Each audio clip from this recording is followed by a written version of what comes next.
અમુક તો અમારે અમદાવાદમાં મારે આ વાત ચાલતી હતી, અમદાવાદ આપણા એક સેન્ટરમાં, અને આ જ હેપી ફેમિલીની વાત ચાલતી હતી. બન્યું કેવું સાંભળજો. હવે સભાપતિને, આ જેમ સભાપતિને એમ બધા પછી લાઈનમાં દર્શન કરીને જતા હતા. એક ભાઈ આમ બેઠેલા પેલી બાજુ, મારી નજર ગયેલી, આપણે ઘરના હરિભક્ત હતા.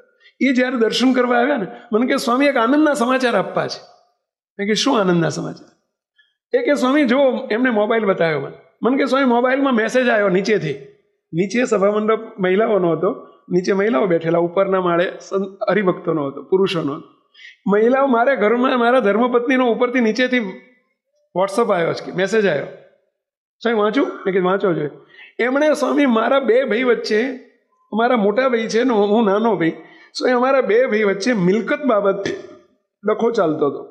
સ્વામી 15 વર્ષથી અમારે બોલવા વ્યવહાર નથી, અમે એકબીજાની સાથે બોલતા નથી.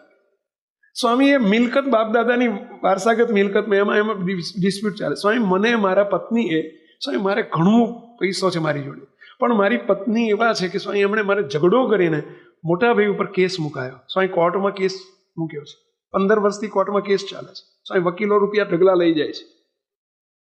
સ્વામી અત્યારે આ કથામાં બેઠા હતા, સભામાં બેઠા હતા કે આપણે હેપી ફેમિલી બનાવવું જોઈએ, બધું ભૂલતા શીખો.